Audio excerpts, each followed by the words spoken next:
إن الحمد لله نحمده ونستعينه ونستغفره ونعوذ بالله من شرور أنفسنا ومن سيئات أعمالنا من يهده الله فلا مضل له ومن يضلل فلا هادي له وأشهد أن لا إله إلا الله وحده لا شريك له وأشهد أن محمدًا عبده ورسوله أما بعد فإن خير الحديث كتاب الله وخير الهدي هدي محمد صلى الله عليه وسلم وشر الأمور محدثاتها وكل محدثة بدعة وكل بدعة ضلالة وكل ضلالة في النار فأعوذ بالله السميع العليم من الشيطان الرجيم بسم الله الرحمن الرحيم يا أيها الذين آمنوا اتقوا الله حق تقاته ولا تموتن إلا وأنتم مسلمون يا أيها الناس اتقوا ربكم الذي خلقكم من نفس واحدة وخلق منها زوجها وبث منهما رجالا كثيرا ونساء واتقوا الله الذي تساءلون به والأرحام إن الله كان عليكم رقيبا يا أيها الذين آمنوا اتقوا الله وقولوا قولا سديدا يصلح لكم أعمالكم ويغفر لكم ذنوبكم ومن يطع الله ورسوله فقد فاز فوزا عظيما وقال تعالى في موضع آخر وإذ ابتلى إبراهيم ربه بكلمات فأتمهن قال إني جاعلك للناس إماما وقال النبي صلى الله عليه وسلم من كان له سعة ولم يذبح فلا يقربن مصلانا رواه ابن ماجہ وحسنہ الألبانی رحمہ اللہ۔ حاضرین جمعہ، بزرگان دین، نوجوان ملت، اللہ رب العالمین کی حمد و ثنا، اس کی بڑائی، اس کی تمجید، اس کی تکبیر ہم جتنا کریں کم ہے کہ اللہ نے ہمیں صراط مستقیم کا راستہ دکھایا اور اس کی ہدایت دی۔ اس کے بعد اللہ کے حبیب جناب محمد الرسول اللہ صلی اللہ علیہ وسلم پر بے شمار درود و سلام بھیجیں۔ اللہم صلی علی محمد وعلی آل محمد کما صلیت علی ابراہیم وعلی آل ابراہیم انک حمید مجید۔ اللہم بارک علی محمد وعلی آل محمد کما بارکت علی ابراہیم وعلی آل ابراہیم انک حمید مجید۔ حمد و صلوات کے بعد یہ جو ایام چل رہے ہیں، یہ موسم حج ہے، اور آج ذوالقعدہ کی آخری تاریخ ہے۔ آج مغرب کے بعد ذی الحجہ کی پہلی تاریخ ہوگی، اور اسی واسطے ہم لوگوں نے گزشتہ کئی خطبوں میں، کیونکہ موسم حج کا ہے، اس لیے مقامات مقدسات سے متعلق اور خاص طور سے مکہ کی فضیلت، اہمیت، اس کی حرمت، اس کی وقات کے بارے میں جانا تھا، اور یہ بھی جانا تھا کہ یہ 10 دن ذی الحجہ کے جو ہیں یہ کتنی فضیلت والے ہیں، اور ان میں کون سے اعمال کرنے چاہیے۔ آج اس خطبے میں ہم لوگ جو ذی الحجہ کے مہینے کی اصل روح ہے، جسے ہم قربانی کہتے ہیں، اور یہ ہم لوگ جانتے ہیں کہ 10 ذی الحجہ کے دن اللہ رب العالمین کو جو عمل سب سے زیادہ پسند ہے وہ احراق الدم ہے، خون کا بہانا ہے۔ اسی لیے اللہ کے نبی جناب محمد الرسول اللہ صلی اللہ علیہ وسلم کی سنت رہی ہے کہ عید الفطر میں نماز دیر سے تاخیر سے ادا کی جاتی تھی تاکہ صدقہ و خیرات اور صدقۃ الفطر بانٹ سکیں، غریبوں تک پہنچا سکیں۔ اور عید الاضحیٰ میں سنت ہے اللہ کے نبی صلی اللہ علیہ وسلم کی کہ پہلے نماز پڑھی جائے جلدی سے جلدی، تاکہ جو اللہ کا محبوب عمل ہے خون بہانا وہ جلدی کیا جا سکے، نماز کے بعد فوراً جا کر کے اپنے بکروں کی قربانی کریں، خون بہائیں اور اللہ کا جو محبوب عمل ہے اسے پورا کریں۔ یہی تو فرما برداری ہے۔ لیکن قربانی کیا ہے اور قربانی کیوں کی جاتی ہے؟ جب اللہ کے نبی جناب محمد الرسول اللہ صلی اللہ علیہ وسلم سے پوچھا گیا ما ہذہ الاضاحی یا رسول اللہ، اے اللہ کے حبیب یہ بتائیں کہ یہ قربانی کیا ہے، تب اللہ کے نبی صلی اللہ علیہ وسلم نے فرمایا تھا سنت ابیکم ابراہیم، تمہارے باپ ابراہیم کی سنت ہے۔ یہ ادا قربانی کی اللہ کو اتنی پسند آئی کہ اسے دنیا والوں کے لیے رہتی دنیا تک اللہ نے قائم کر دیا، جاری کر دیا۔ تو اللہ کے نبی نے فرمایا صحابہ کو کہ یہ تمہارے باپ ابراہیم کی سنت ہے۔ اور ابھی جو آیت تلاوت کی گئی خطبے کے دوران،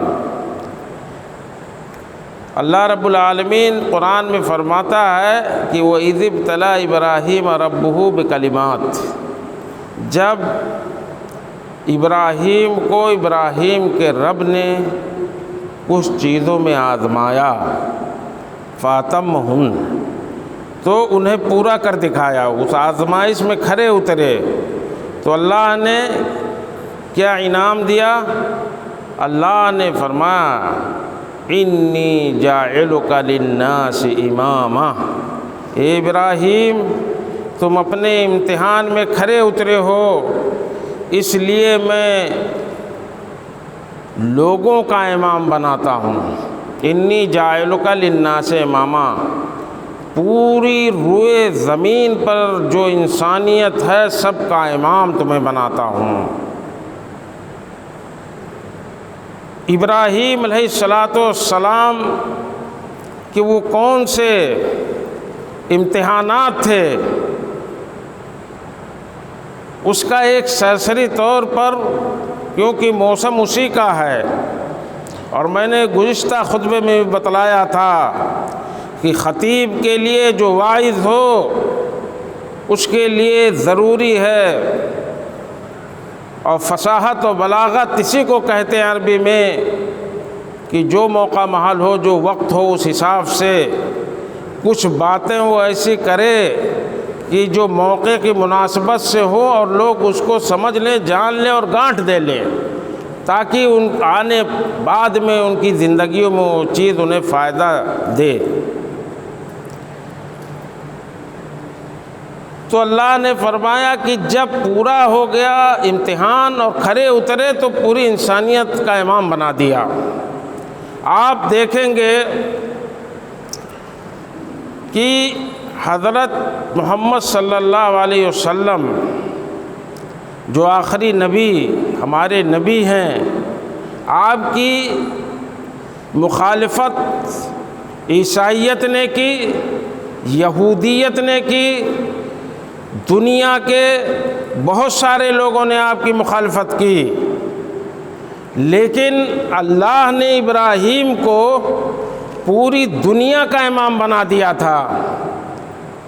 کسی کے اندر چاہے وہ امت عیسائیت ہو یا یہودیت ہو، کوئی جرأت نہیں کر سکتا کہ ابراہیم کو امام نہ مانے۔ وہ ان کے بھی باپ ہیں، ان کے بھی اجداد میں سے ہیں، جد اکبر وہ بھی مانتے ہیں۔ ابراہیم علیہ السلام کی ایک خصوصیت ہے، اللہ نے امام بنایا دنیا والوں کے لیے تو پوری دنیا امام مانتی ہے، کوئی انکار نہیں کر سکتا، حیثیت نہیں ہے کسی کی۔ اللہ کے حبیب جناب محمد رسول اللہ صلی اللہ علیہ وسلم کی عصبیت میں مخالفت کی گئی کہ یہ بنو اسحاق سے نہیں ہیں، یہ بنی اسرائیل سے ہیں، اسماعیل علیہ السلام کی اولاد سے ہیں، اللہ کے نبی جناب محمد رسول اللہ صلی اللہ علیہ وسلم۔ اس لیے عصبیت کی بنیاد پہ آپ کی مخالفت تو کی گئی، لیکن جسے دنیا والوں کا امام اللہ نے بنایا، ابراہیم علیہ السلام کو ان کی مخالفت امت عیسائیت ہو یہودیت ہو کسی کے بس میں نہیں کہ کر سکے، سب جد اکبر مانتے ان کو۔ ابراہیم علیہ السلام کے وہ امتحانات کیا تھے؟ امتحانات بہت کڑے کڑے ہوئے۔ سب سے پہلے تو بت پرست کے گھر میں پیدا ہوئے، بت بناتا تھا باپ، بتوں کو بیچتا تھا، وہی کاروبار تھا، خاندانی کاروبار۔ وہیں دیکھے مزاج بگڑا اور پریشان ہوئے، کبھی چاند کو دیکھتے ہیں چاند کی طرف، کبھی ستاروں کی طرف، کبھی سورج کی طرف کہ یہ ہوگا الہ، یہ ہوگا معبود برحق، لیکن سب جب غائب ہو جاتے ایک وقت کے بعد، تارے بھی غائب ہو جاتے، چاند بھی غائب، سورج بھی غائب ہو گیا، تب انہیں پتہ چلا کہ نہیں، یہ تو سب چیزیں فانی ہیں، یہ سب ختم ہو جانے والی چیزیں ہیں، دوام کسی کو نہیں ہے کوئی معبود برحق دوسرا۔ تب ابراہیم علیہ السلام نے حقیقی تلاش شروع کی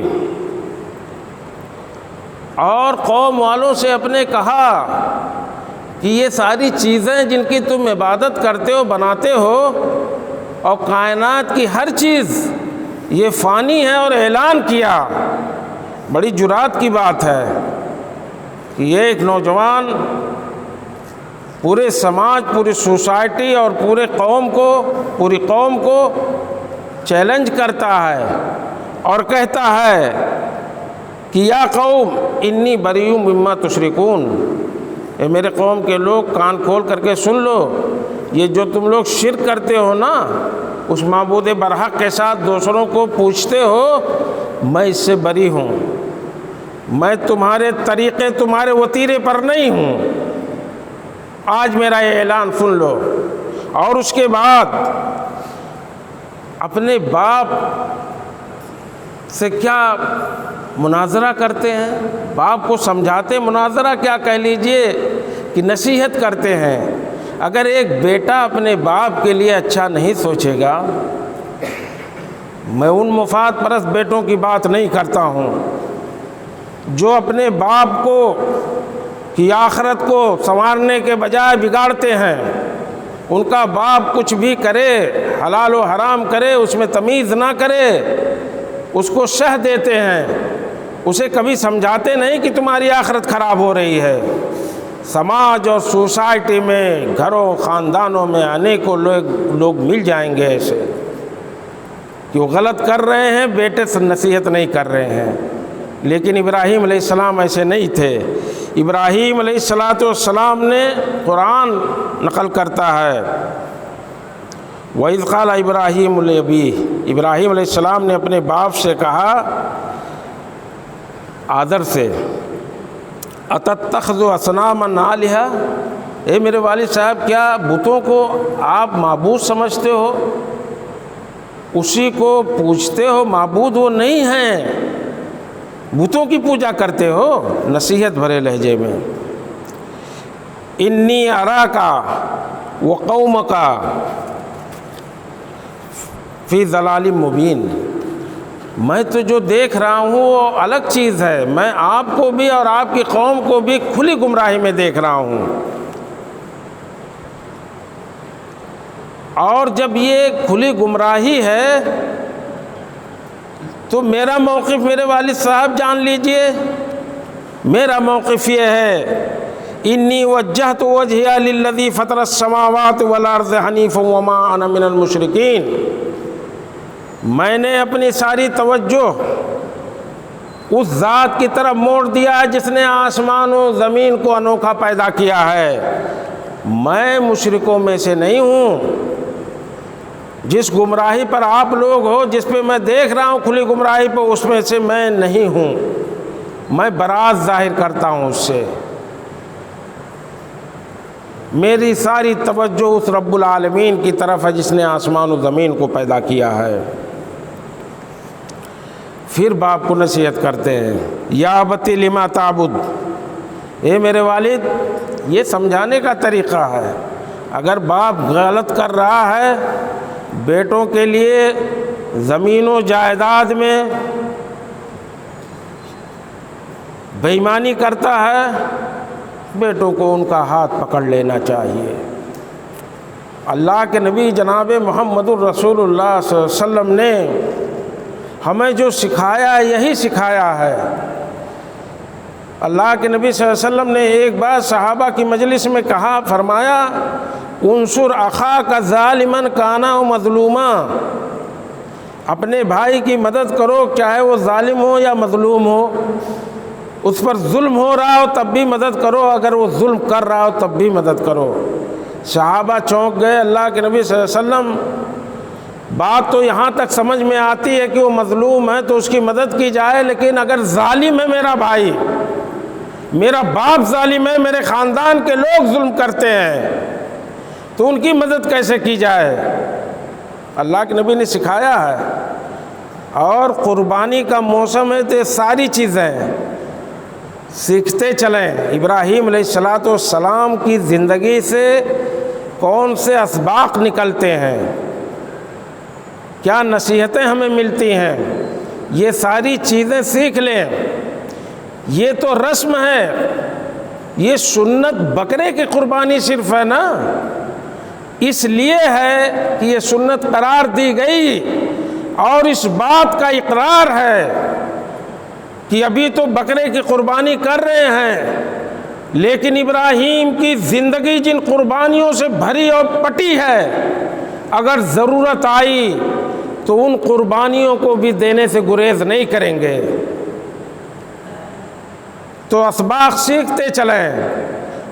صحابہ نے کہا، اللہ کے نبی، بھائی اور باپ اور خاندان کے لوگ ظالم ہوں تو پھر آپ کہتے ہیں ان کا ساتھ دیں؟ یہ تو جاہلیت والی بات ہو گئی۔ جاہلیت میں لوگ کہتے تھے، عام تھا یہ مسئلہ، لا یسألون اخاہم حین ینذبہم فی النائبات علی ما قال برہانا۔ جب کسی کا بھائی باپ جاہلیت میں آواز دیتا میری مدد کرو تو لوگ ٹوٹ پڑتے تھے ہتھیار لے کر کے کہ وہ مصیبت میں ہے، اس نے جو کہا وہی صحیح ہے، اور اس کا ساتھ دیتے تھے۔ اور آپ بھی وہی کہہ رہے ہیں۔ اللہ کے نبی صلی اللہ علیہ وسلم نے فرمایا، بات ایسی نہیں ہے صحابہ، سنو، ظالم کی مدد یہ ہے، مظلوم کی تو مدد سمجھ گئے تم لوگ کہ مظلوم ہے، ستایا جا رہا، اس کا ساتھ دو، لیکن ظالم اگر ہے تو اس کا ساتھ دینا یہ ہے کہ اس کے ہاتھ کو ظلم کرنے سے روک لو، اس کے ہاتھ کو پکڑ لو، وہ ظلم نہ کر پائے، یہ مدد ہے۔ تو یہی تو ابراہیم علیہ السلام کر رہے تھے اپنے باپ کے ساتھ، اور اپنے باپ کو یہی سمجھا رہے تھے، ان الشرک لظلم عظیم، شرک سے بڑا کون سا ظلم ہے؟ تو سمجھا رہے تھے، یہی کر رہے تھے۔ یہ امت محمدیہ کی، یہ امت ابراہیمیہ کی یہ سنت ہے کہ ظلم سے روکو. ظلم اگر کوئی کر رہا ہے تو اس کے ہاتھ کو پکڑ لو، سمجھاؤ اور روک لو ظلم کرنے سے. یہ سبق مجھے ہمیں ملتا ہے. تو اپنے باپ کو کہہ رہے ہیں یا ابت لما تعبد ما لا یسمع ولا یبصر ولا یغنی عنک شیئا. باپ کیوں ایسے چیزوں کی عبادت کرتے ہو؟ کیوں پچرے میں پڑے ہو؟ نہ دیکھ سکتے، نہ سن سکتے، اور نہ آپ کو بے نیاز کر سکتے، مدد ہی کر سکتے کچھ. کیوں ان کے پیچھے پڑے ہو؟ چھوڑ دو ان کو. یا ابتی انی قد جاءنی من العلم ما لم یاتک. اے میرے باپ سنو میری بات، مجھے اللہ کی طرف سے جو علم ملا ہے وہ آپ نہیں جانتے ہیں. میرے پاس اللہ کی طرف سے علم ہے ما لم یاتک، جو آپ کے پاس نہیں ہے. فاتبعنی اہدک صراطا سویا. تو میرے پاس اللہ کا علم ہے، میرے ساتھ چلیے، میں سیدھا راستہ آپ کو دکھاتا ہوں. میرے والد صاحب میرے ساتھ چلیے، میں آپ کو سیدھا راستہ دکھاتا ہوں، کیونکہ اللہ کی طرف سے مجھے علم دیا گیا جو آپ کے پاس نہیں ہے. یا ابتی لا تعبد الشیطان. اے میرے باپ شیطان کی پرستش مت کیجیے، اس کی پوجا مت کیجیے، اس کی عبادت مت کیجیے. ان الشیطان کان للرحمن عصیا. شیطان تو اللہ کا نافرمان ہے اور آپ شیطان کے چکر میں پھنس رہے ہیں، تو یہ کام چھوڑ دیجئے.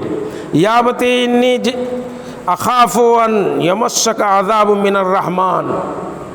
اے میرے والد صاحب میں ڈرتا ہوں کہ آپ کو اللہ کا عذاب نہ پکڑ لے. فتکون للشیطان ولیا. تو آپ شیطان کے ولی ہو جائیں، دوست ہو جائیں، اس کے زمرے میں ہو جائیں. تو میری بات مان لیجئے، سیدھے راستے پہ آ جائے. سیدھا راستہ میں آپ کو بتاتا ہوں. باپ کے لیے ایک بیٹا نصیحت کر رہا ہے. ایک باپ کے لیے بیٹا نہیں ہوگا تو پھر کون ہوگا؟ یا ایک باپ اپنے بیٹے کے لیے نہیں ہوگا تو پھر کون کھڑا ہوگا؟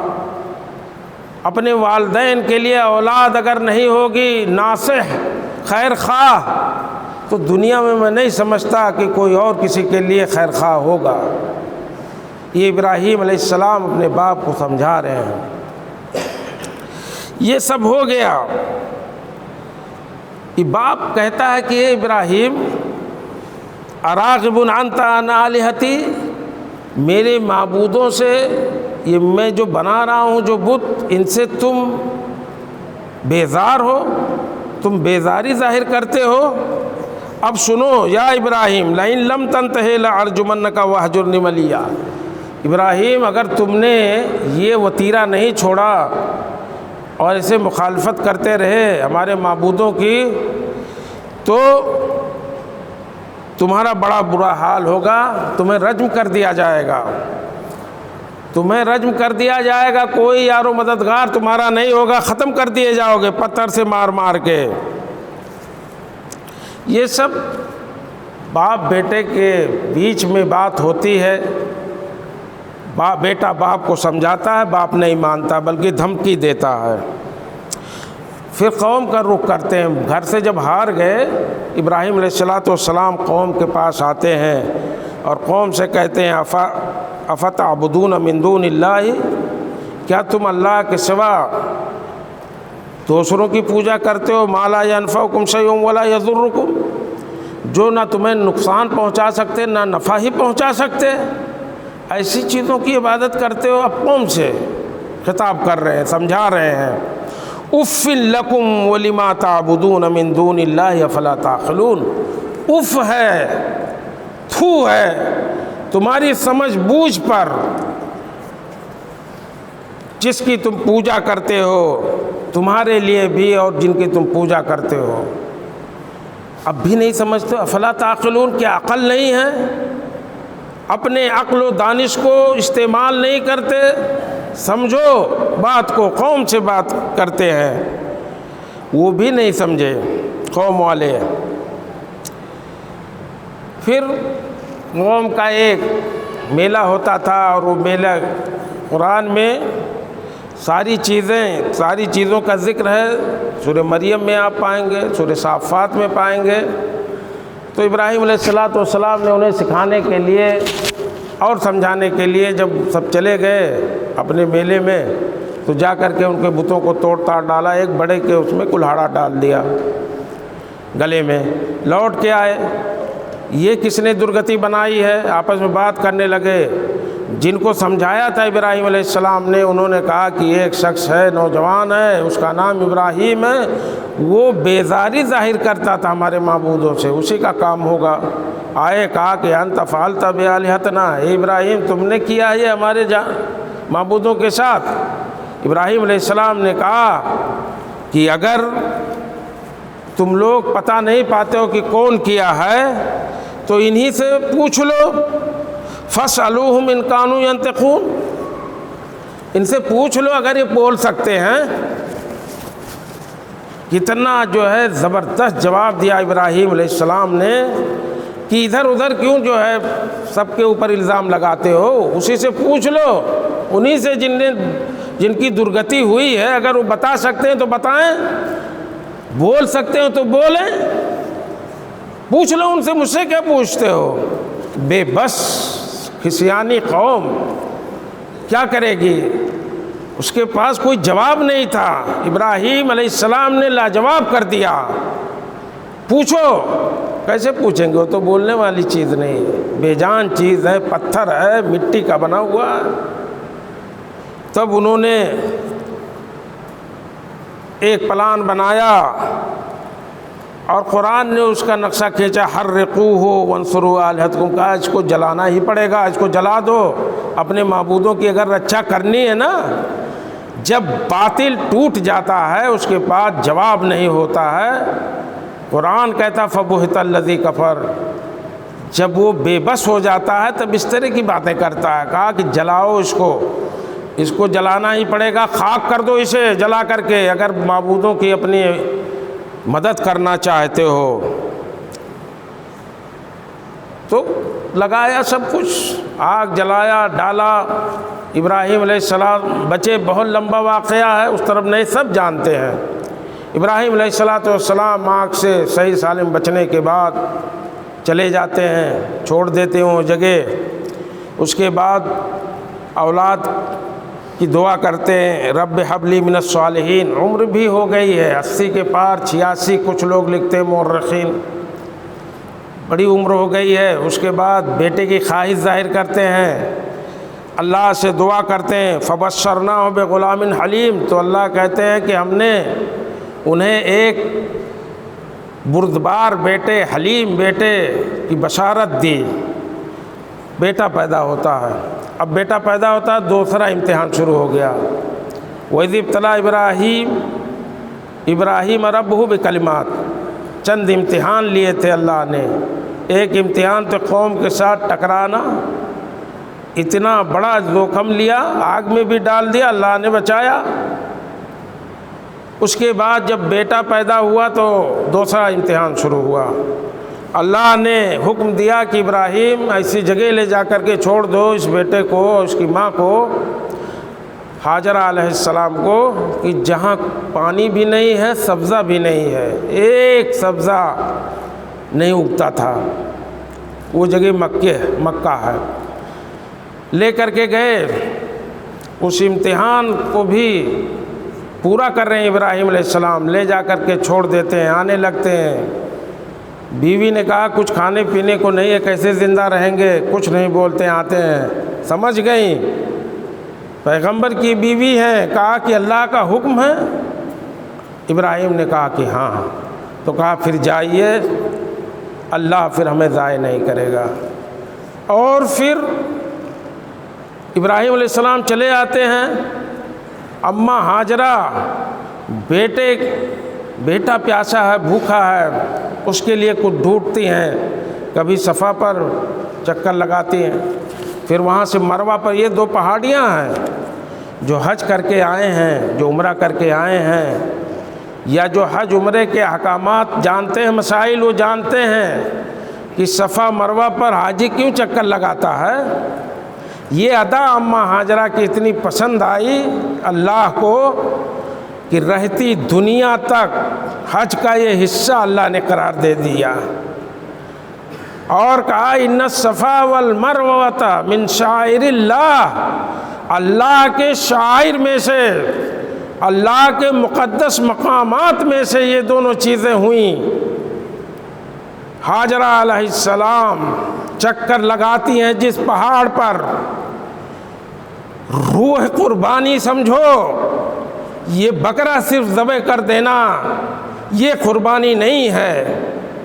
قربانی جو ابراہیم علیہ السلام نے دیا تھا، جو امتحان دیا تھا ایک ایک کر کے، وہ پتھر بھی مقدس مقامات میں سے ہو گیا۔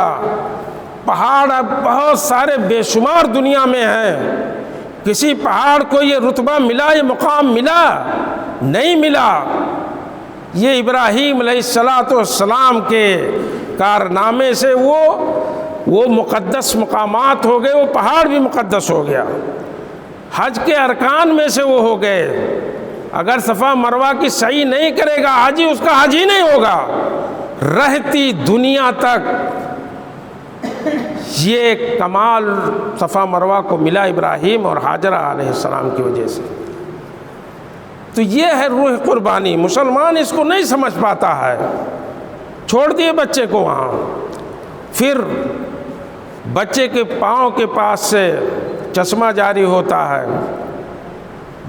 دوڑ کر کے آتی ہیں ہاجرہ علیہ السلام، اس کو روکنے لگتی ہیں، باندھنے لگتی ہیں، میڑ باندھنے لگتی ہیں، اور وہی زمزم کے معنی ہوتا ہے کہ رک جا رک جا، روکنا چاہتے ہیں پانی، وہی مائے زمزم ہو گیا، آب زمزم۔ ماں کے معنی پانی عربی میں، زمزم معنی رکنا۔ حضرت اللہ کے نبی جناب محمد رسول اللہ صلی اللہ علیہ وسلم نے فرمایا کہ اللہ ہاجرہ علیہ السلام پر رحم کرے، اگر وہ نہ روکتی اس پانی کو تو یہ بہت بڑا چشمہ ہو جاتا، بہت بڑی آبادی کو، دنیا کی آبادی کو سیراب کرنے والا چشمہ ہو جاتا۔ یہ فیضان ہے ان قربانیوں کا جو ابراہیم علیہ السلام نے دیا تھا۔ اور اس کے بعد تیسری قربانی یہ بیٹا جب بچا، وہاں کھانے پینے کا سامان ہو گیا، تو جب فلما بلغا معہ السعی، جب بیٹا اس لائق ہو گیا اس عمر کو کہ چلنے پھرنے لگا ساتھ میں یا ہاتھ بٹانے کے لائق ہو گیا 18-20 سال کا، تب کیا ہوا؟ تیسرا امتحان شروع ہو گیا ابراہیم کا۔ اور ابراہیم علیہ السلام خواب میں دیکھتے کہ میں اپنے بیٹے کو ذبح کر رہا ہوں۔ آئے بیٹے کو صبح کہتے ہیں یا بنیا انی ارا فی المنام انی اذبحک فانظر ماذا تری، اے بیٹے میں نے خواب میں دیکھا کہ میں تمہیں ذبح کر رہا ہوں، تو تمہاری کیا رائے ہے؟ بیٹا بھی پیغمبر کا بیٹا ہے، ہاجرہ کی گود میں پلا ہوا ہے ہاجرہ علیہ السلام کے۔ اس نے کہا کہ باپ آپ کر گزریے جو آپ کو حکم ہوا ہے، ستجدنی انشاءاللہ من الصابرین، مجھے صبر کرنے والا آپ پائیں گے۔ یہ بیٹے کا جواب تھا۔ آپ کے ذہن میں یہ تشویش پیدا ہوگی کہ جب حکم ہوا، خواب دیکھے، انبیاء کا خواب سچا ہوتا ہے، وحی کے مترادف ہے، تو پھر بیٹے سے مشورہ کرنے کی کیا ضرورت پڑی؟ اگر اسماعیل کہہ دیتے کہ خواب تو خواب ہوتا ابا جان، خواب کا کیا کرنا، میں نہیں ذبح ہونے جاؤں گا، تو کیا ابراہیم علیہ السلام چھوڑ دیتے؟ نہیں چھوڑتے، نہیں چھوڑتے۔ خلیل اللہ تھے، اللہ کے خلیل تھے، اور قربانیوں کے متوالے تھے، نہیں چھوڑتے۔ لیکن بڑی ادا تھی، بڑی عبادت تھی۔ ابراہیم علیہ السلام دور اندیش تھے، انہوں نے سوچا کہ اپنے بیٹے کو بھی اس عبادت میں شریک کر لوں، اس کی بھی رضامندی لے لوں، اور وہ بھی اس ثواب میں، اجر عظیم میں شریک ہو جائے، اس لیے مشورہ کیا تھا۔ وہ انکار بھی کرتے تب بھی قربانی ہوتی۔ خیر قربانی کے لیے گئے اور لٹا دیا بیٹے کو۔ بڑا لمبا واقعہ ہے، میں صرف اسباق پر بات کر رہا ہوں، اگر صرف واقعہ بیان کیا جائے جو قرآن میں ہے تو کئی خطبے لگ جائیں گے۔ تو میں یہ اسباق بیان کر رہا تھا کہ یہ سب ہوا، اور ذبح کرنے کے لیے جب لٹا دیا تب اللہ نے کہا کہ ابراہیم تم نے تو سچ کر دکھایا۔ اب اللہ نے کہا کہ وہ فدیناہ بذبح عظیم، ہم نے ایک بڑا جانور ابراہیم کے فدیے میں جو ہے دیا کہ اس کو قربان کر دو اور ابراہیم کو چھوڑ دو، تم نے سچ کر دکھایا۔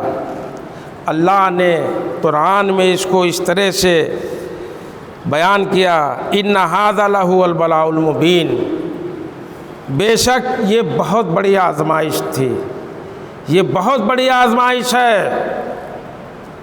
آپ سوچئے، اپنے دماغ پر زور دیجئے کہ ایک بیٹا بڑھاپے پہ پیدا ہو، جب ہاتھ بٹانے کے لائق ہو، قربانی مانگی جائے قربانی بھی دے دے بے باپ، تو یہ بڑی آزمائش نہیں ہے؟ اللہ نقشہ کھینچتا ہے کہ بہت بڑی آزمائش ہے یہ۔ وَفَدَيْنَاهُ بِذِبْحٍ عَظِيمٍ، تب اللہ نے کہا کہ ہم نے پھر ایک بڑا ذبیحہ دیا اسماعیل کے فدیے میں، وَتَرَكْنَاهُ عَلَيْهِ فِي الْآخِرِينَ، اور رہتی دنیا تک پھر اس کو ہم نے باقی رکھا۔ سلام علی ابراہیم، سلامتی ہو ابراہیم پر، کذالک نجزی المحسنین، اسی طرح سے ہم بدلہ دیتے ہیں محسنین کو۔ یہ قربانی کی روح یہ ہے کہ تمام جو شروع میں آیت تلاوت کی گئی کہ ابراہیم علیہ السلام کو رب نے چند امتحانات سے آزمایا، اور جب ان کو پورا کر دیا تو اللہ نے کہا کہ ہم دنیا والوں کا امام تمہیں بناتے ہیں۔ دنیا والوں کا امام ایسے نہیں بنایا، جب ساری محبوب چیزوں کو قربان کر دیا اللہ کے راستے میں تب امامت ملی۔ اللہ کے نبی جناب محمد الرسول اللہ صلی اللہ علیہ وسلم نے ہمیں یہی سکھایا ہے، لا یؤمن احدکم حتی یکون ہواہ تبعا لما جئت بہ، کوئی مومن ہو ہی نہیں سکتا اس وقت تک جب تک کہ وہ اپنے خواہشات کو تابع نہ کر دے جو شریعت لے کے میں آیا ہوں۔ جو شریعت ہماری اس کے تابع اپنے خواہشات کو کر دے تب وہ مومن ہے۔ قربانی یہی تو سکھاتی ہے، قربانی کی روح یہی تو ہے، ورنہ آپ صاف سنتے ہوں گے خطبات میں، تقریروں میں کہ لن ینال اللہ لحومھا ولا دماؤھا ولکن ینالہ التقوی منکم، اللہ کو نہ تمہارے قربانی کا خون پہنچتا نہ گوشت پہنچتا ہے، خون بہہ جاتا ہے، چمڑا کہیں اور چلا جاتا ہے، گوشت کھا لیتے ہیں بانٹ دیتے ہیں، اللہ کو کیا ملتا ہے؟ ولیکن ینالہ التقوی منکم، تمہارا تقوی اللہ کو پہنچتا ہے، یہی تقوی مقصود ہے۔ اور اس قربانی کی روح کو سمجھو، یہ فلسفہ ہے قربانی کا۔ خون گوشت اور چمڑے لتڑے کی ضرورت نہیں اللہ کو ہے، نہ وہ پہنچتی ہیں وہ چیزیں، آپ کا تقوی پہنچتا ہے، تقوی مقصد ہوتا ہے۔ آپ اللہ کے نبی کے لائی ہوئی شریعت کے مطابق اپنے خواہشات کو کر دیں، اپنے خواہشات کو قربان کر دیں اس کے سامنے، یہ قربانی سکھاتی ہے۔ قربانی کی روح یہ ہے، یہ بکرا ایک بکرا ذبح کرنا ایک سنت ہے، ایک رسم ہے کہ جب ضرورت پڑے گی تو ابراہیم کی طرح سے ہر قیمتی چیز کو، جان ہو، مال ہو، اولاد ہو، سب کچھ ہم قربان کر دیں گے، اپنے جاہ و جلال کو قربان کر دیں گے۔ انسان کے جاہ و جلال سے بڑھ کر کوئی چیز نہیں ہوتی، یہ اس کی پیشانی اس کی شان ہے۔ اس کی پیشانی اگر پروردگار کے سامنے جھکتی ہے تو یہ بھی قربانی ہے، یہ اپنی شان کو جھکاتا ہے۔ کہاں؟ حتی یکون ہواہ تبعا لما جئت بہ، اس لیے وہ سجدہ کرتا ہے، جھکا دیتا اپنے سر کو۔ سر سے اونچی چیز کوئی ہوتی ہے؟ بڑی چیز لیکن اللہ کے یہاں سر جھکا دیا تو یہ قربانی ہے۔ یہ ہے فلسفہ قربانی کا کہ جب جس چیز کی ضرورت پڑے گی ہم قربانی دینے سے پیچھے نہیں ہٹیں گے۔ آج یہیں تک بات ہوئی ہے، گزشتہ آئندہ خطبے میں انشاءاللہ قربانی پر اور بات ہوگی۔ اس کے کچھ مسائل اور احکامات ہیں کہ قربانی سنت ہے، واجب ہے علماء کے اقوال کی روشنی میں، اور کس طرح کے جانور قربانی میں کرنے چاہیے، اس پہ باتیں ہوں گی انشاءاللہ۔ اللہ رب العالمین سے دعا ہے کہ الہ العالمین ہمیں اسلام والا بنائے، ہمیں ایمان والا بنائے۔ الہ العالمین ہمارے دلوں میں قربانی کا جذبہ پیدا کرے۔ الہ العالمین ہمیں مسلمان بنائے صحیح معنوں میں، اور اس کے دین کے لیے جس چیز کے قربانی کی ضرورت پڑے اس کے لیے اللہ ہماری مدد کرے کہ ہم وہ توفیق دے کہ اس کے لیے ہم تیار ہوں، ہر چیز اللہ کے راستے میں قربان کریں۔ وآخر دعوانا الحمدللہ رب العالمین وصلی اللہ علی نبینا محمد۔ بارک اللہ لی ولکم فی القرآن العظیم ونفعنی وإیاکم بالآیات والذکر الحکیم، انہ تعالی جواد کریم الملک البر الرؤوف الرحیم۔